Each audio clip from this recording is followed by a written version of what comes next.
Post editing Stephen here. Yeah, I forgot to mention what the rules were. So the rules are each game has to have been released in that year. What was it? You've got to have at least played them in that year. I kind of had to work around that a little bit. And my rule that I kind of added was one per franchise. So yeah, I had to kind of mix it up a bit because of the year that these games come out. I was a kid, so I had to kind of do some work around. I hope that's okay. But yeah, get back to the video.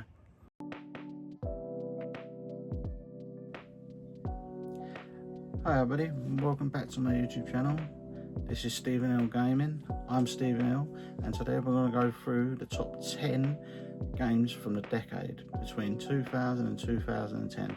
Some of these games you might agree with, some of these games not so much, but just remember that this is my opinion and you're more than welcome to put your lists in the comments. This is a video response to Pixel Paul Gaming, or Pixel Paul. His channel will be in the link in the description. So yeah, let's crack on and get started. So for the year 2000, I've gone for Spider-Man 2000, released on the PS1 and the N64. I had the PS1 version growing up, and yeah, it was a great game and a great first step into the superhero genre of gaming. When it first came out, I really enjoyed playing, just swinging about, and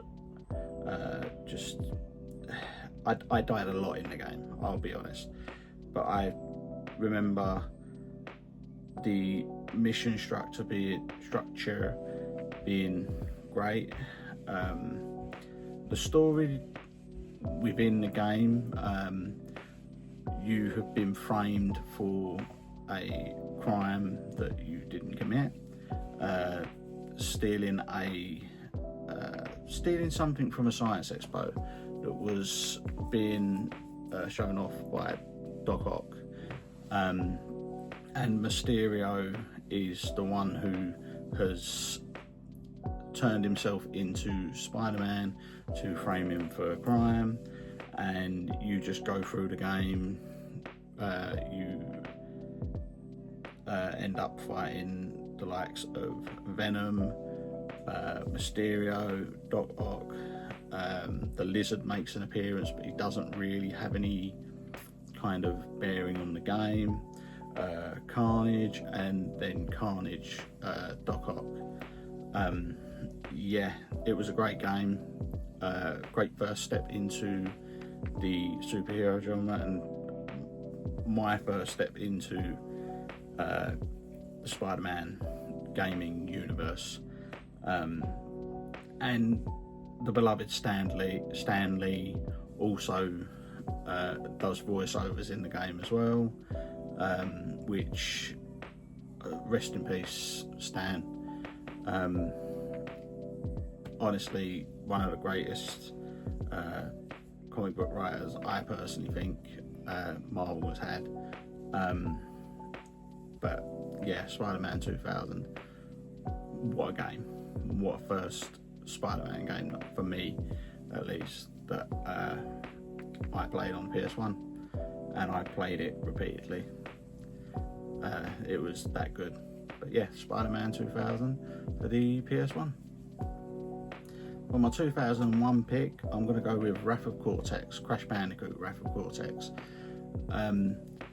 By today's standards, it is a terrible game, but at the time, I really enjoyed playing Crash Bandicoot. It was the fourth game in the franchise, or fifth if you don't include Crash Bash, and well, sixth if you also don't include Crash Team Racing.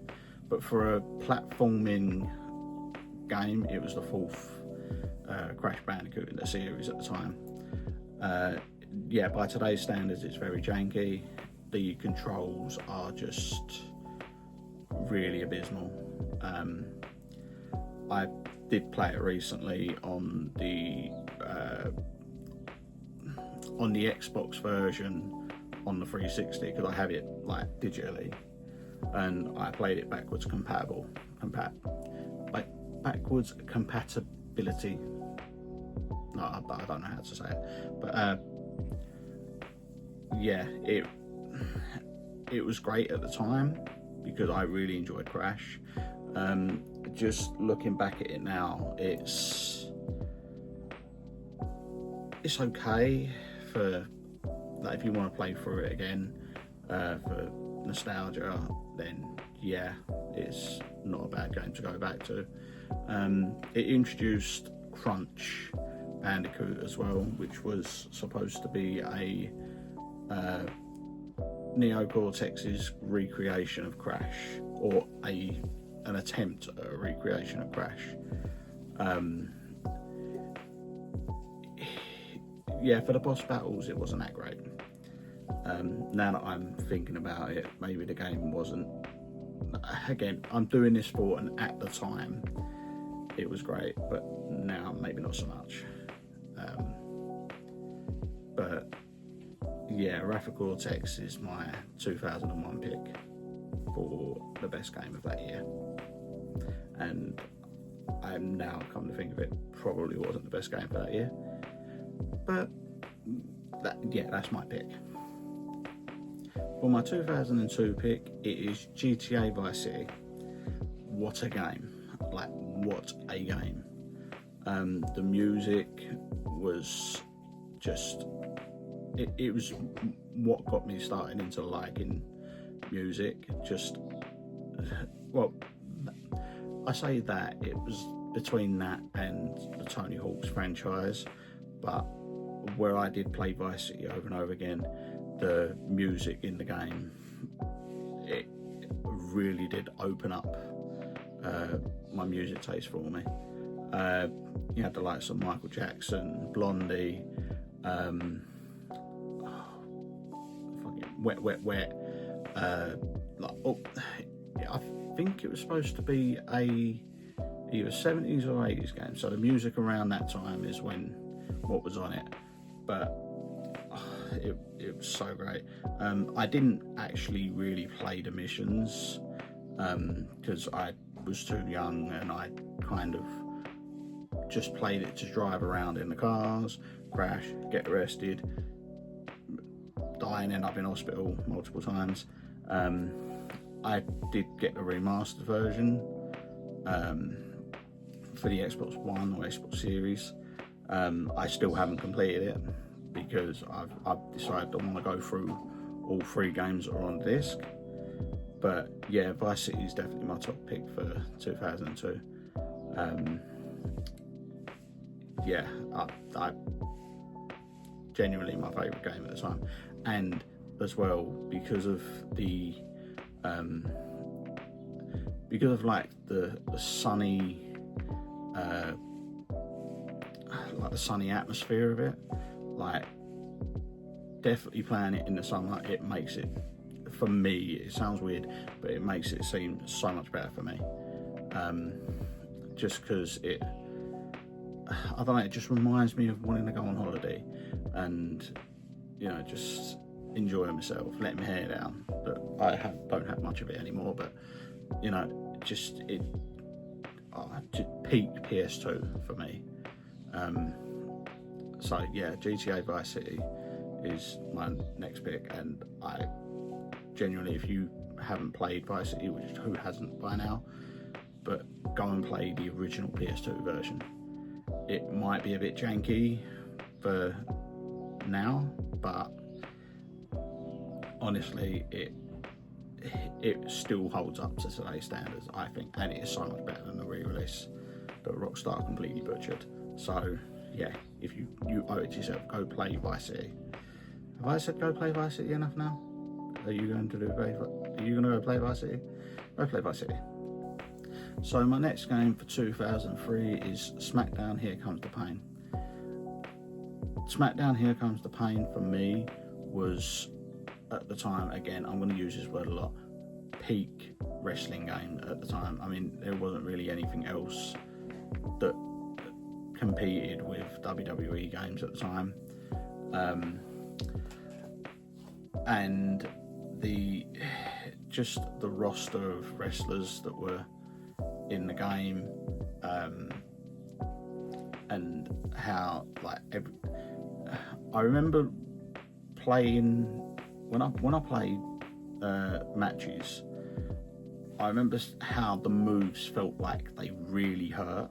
Like, that sounds stupid, but for how the sound and how the physics made it look as though, like, when you was kicking someone in the gut,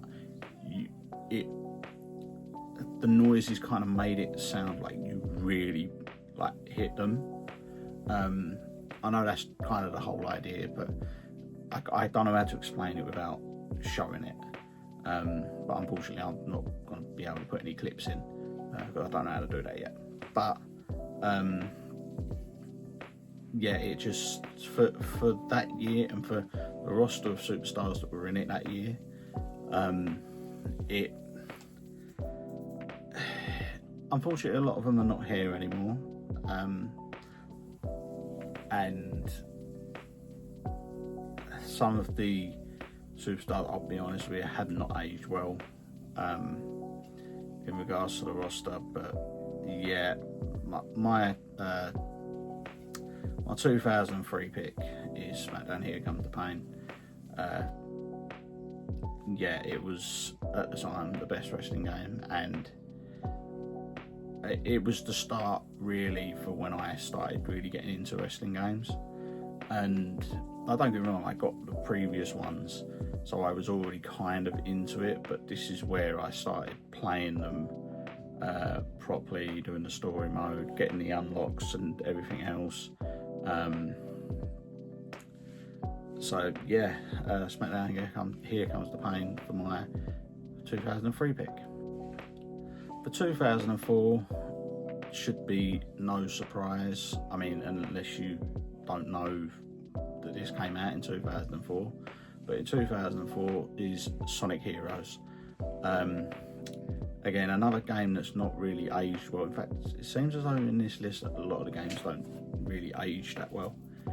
But yeah, for Sonic Heroes, I had it because I'm a huge Sonic fan, and I just got it for the next game. Again, for the PS2,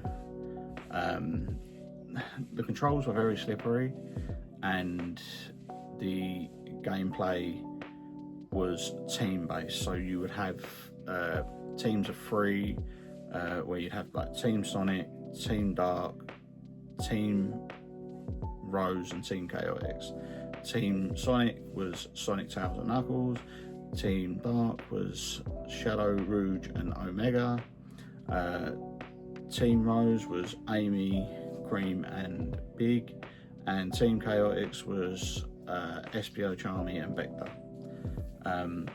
I'll try and like put a thing up here to show you what I mean.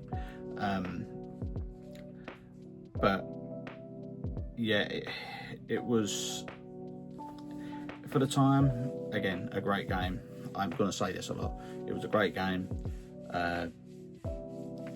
Sonic is one of my favourite characters anyway, so I was going to enjoy it regardless.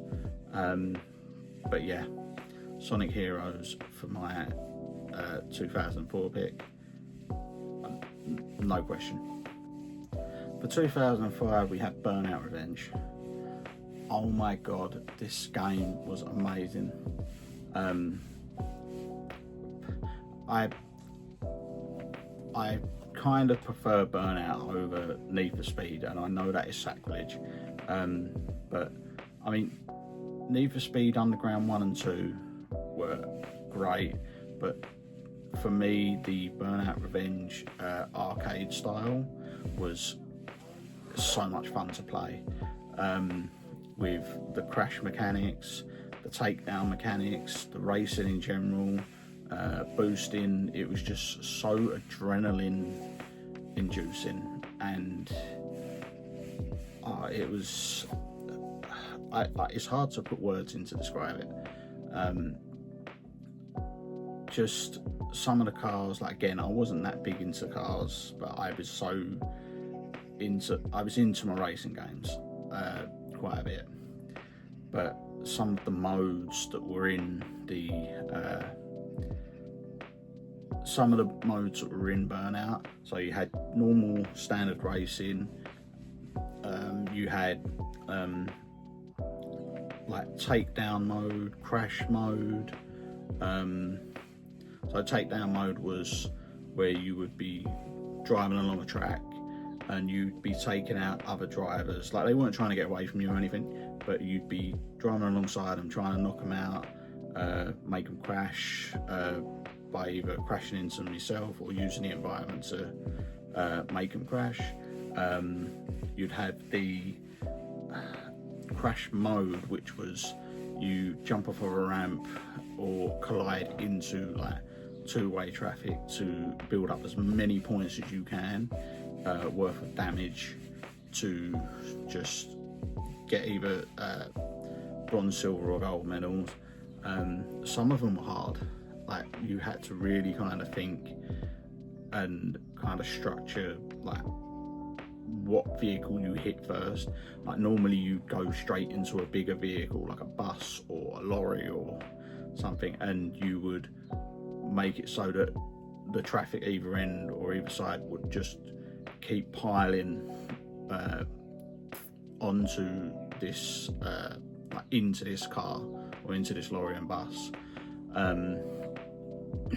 and when you'd build up points, you'd build up to points to like a little meter that was in the left hand side of your screen, and I think it was called you'd make the car explode. I can't remember what the term was called, but you'd make the car explode, and you would like hit whatever was around you, and then you could like manually move the car into more oncoming traffic. But yeah, it was I can't think of I'm sure there was other modes, but I can't think of them off the top of my head at a minute. But yeah, honestly, Burnout Revenge was the best Burnout like game in my opinion. Some would say 3. I'm inclined to disagree, but yeah, Burnout Revenge was definitely up there. So for 2006, we have Sega Classic Collection. So this is, to me, kind of where it's a little bit not cheating, but so I remember having a Sega like collection game, but I don't remember which one it was.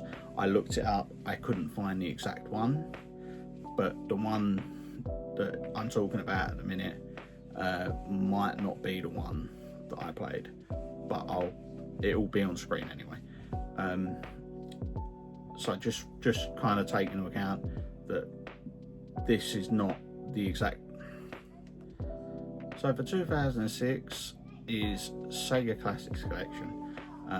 This was exactly what it says. It's a collection of Sega games, ranging from obviously Sonic games to Bonanza Brothers, Alex Kidd, Kid Chameleon, Golden Axe, Phantasy Star, a lot of the classic Sega games that were that had been released previously. This isn't the exact game that I played, but the compilation I played, I couldn't find a picture of. So what is on screen at the minute is not the one I played, but they're all similar enough to where I don't think it matters. But yeah, the Sega Classics Collection or Sega Mega Drive Collection, whatever game it was, I think it was Mega Drive Collection. Yeah, that was my top game for 2006. Unfortunately for me, I can't really remember what games were released in what year, because I had so many different games and I didn't really get game releases every year that they came out. So I've had to kind of compile this list to what I can remember, for what games I remember, to what year they came out. I know that the rule is to have played the game the year it was released, so I've kind of butchered this list, so I do apologise. But I was too young to where I wasn't the one buying my games, unless I went into like Game or Game Station at the time and spent Christmas and birthday money, and even then I wasn't really buying games that came out that year. So this is kind of a butchered list, but yeah, that's my explanation. I do apologise. For 2007, my pick is the Simpsons game. Now, I played two versions of the Simpsons game. I played the PS2 version when it released, because I hadn't had a PS3 yet, and then when I got the PS3, I did get the Simpsons game for the PS3, and they are both drastically different games. The PS3 version is more open world, and when I say open world, I don't mean like GTA. I mean open world in the sense of the hub, I guess, as going through each mission. Because in the PS3 version, you'll be at like the Simpsons house, and to do the next mission, you have to go from the Simpsons house to where the mission is. So you would kind of have an open world, but not really. Like, there was a town you could walk around and there'd be sections locked off, so you couldn't just run around the town wherever. And some towns or some town pieces were only exclusive to missions, so you wouldn't have seen everything anyway. But yeah, for that year, the Simpsons game, it wasn't too bad. It did the job. It was falling around the time of like you'd have like powers. So the story is that a instruction manual, like a game instruction manual, fell from the sky. Bart picked it up, and he finds out that they've all got powers. So that's pretty much the premise of the game. There is a story, but it's a very loose story. Like, there's no. It's like a weird Simpsons episode. Something like a Treehouse of Horrors type thing. But a lot of the levels are parodies of games as well. So you had a level that was kind of like Donkey Kong, but not really. Like, there was a Donkey Kong theme to it. There was a Medal of Honor level in the game. A like Fable / Dungeons and Dragons level.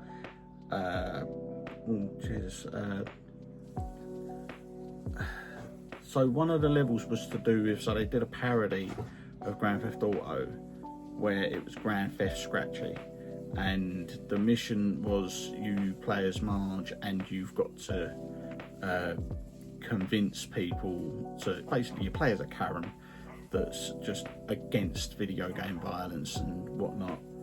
And it was a bit of a boring mission, but again, I enjoyed Simpsons growing up, and the Simpsons movie had come out at the time as well, so I was big into the Simpsons. So for me, the Simpsons game was great for that year. Again, by today's standards, it's okay. Unfortunately, as a collector, as you can see through like my games that are there, unfortunately people want so much money for that game now, and they want the prices they're asking for, they're not even ones with manuals or decent like copies, and it's just kind of a shame really. I don't know if I hopefully will get the game cheap enough at some point to add to the collection, but we'll see. We will see. So we're heading into the PS3 era now, because like I said, I had the PS3 around about this time. But the next game is MX versus ATV Untamed. It was just a dirt bike racing, or dirt bike and quad bike like racing game. It wasn't a bad game. I was kind of into the racing aspect of it. I did like dirt bikes and quad bikes at the time, so it was a game fitting for me. I didn't really play it all that much, because I did have other games that I was playing on the PS3. I can't think off the top of my head what games they were, but this was one of the games that stuck out to me. I think it was one of the first PS3 games I had.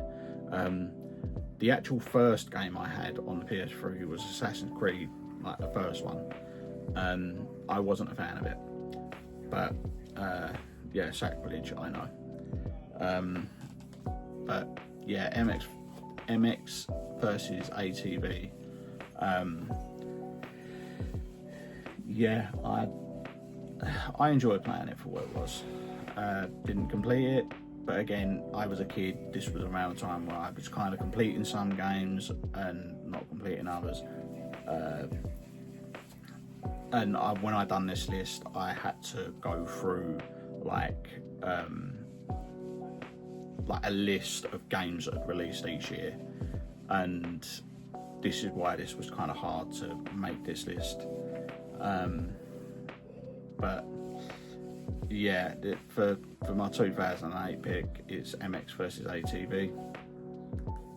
I'm not sure if the camera's got dark or anything, but it's a bit weird. But either way, for my 2009 pick, I have Skate 2.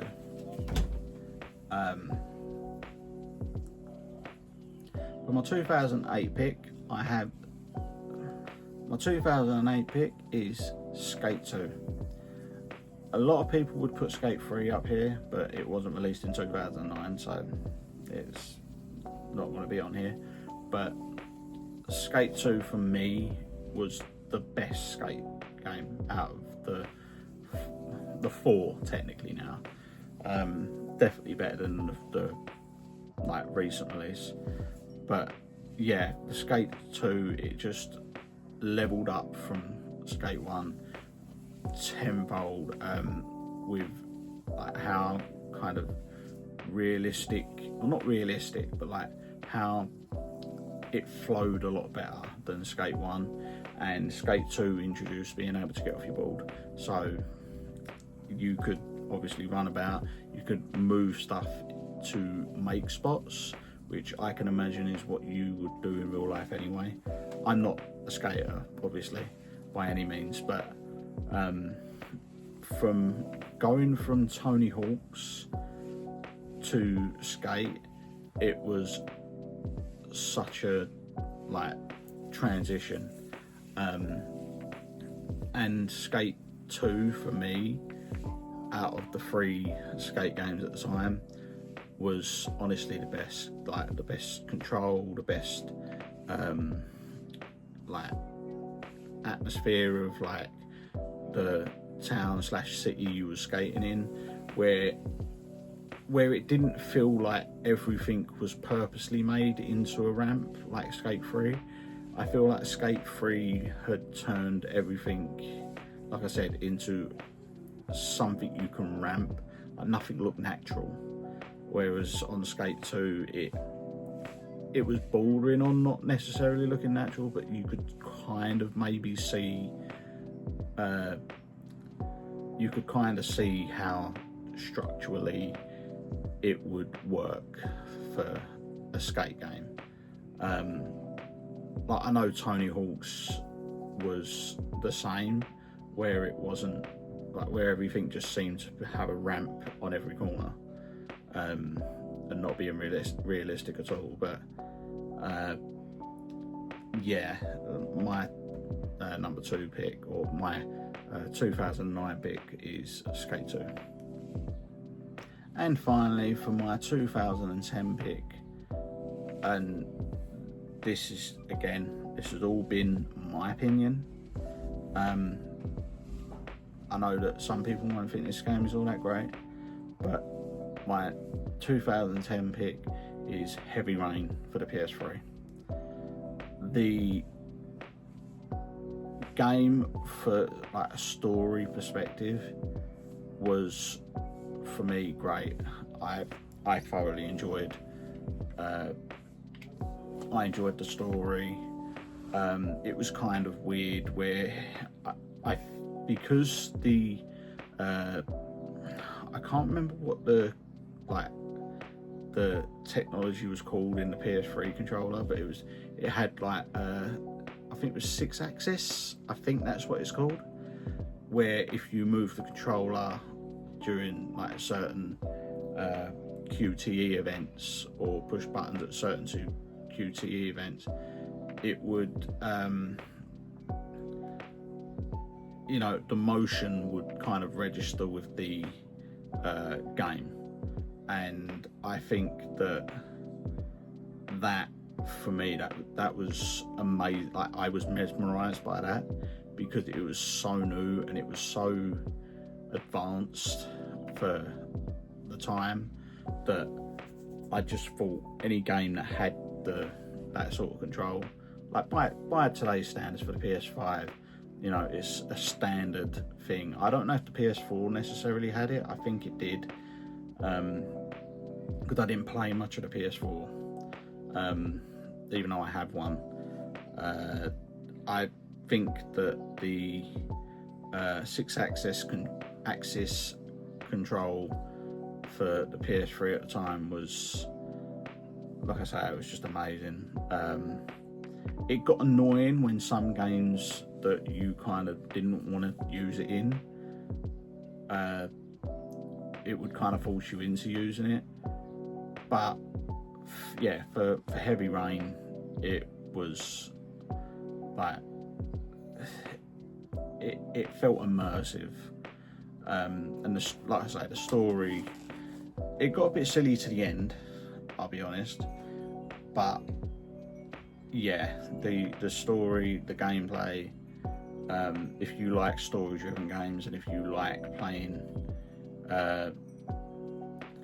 out actions in the scenes, that's not just like running and gunning or anything like that, yeah, get yourself a PS3 and get Heavy Rain. I don't know how much it would cost, because I don't know how easy it is to get a copy of Heavy Rain, but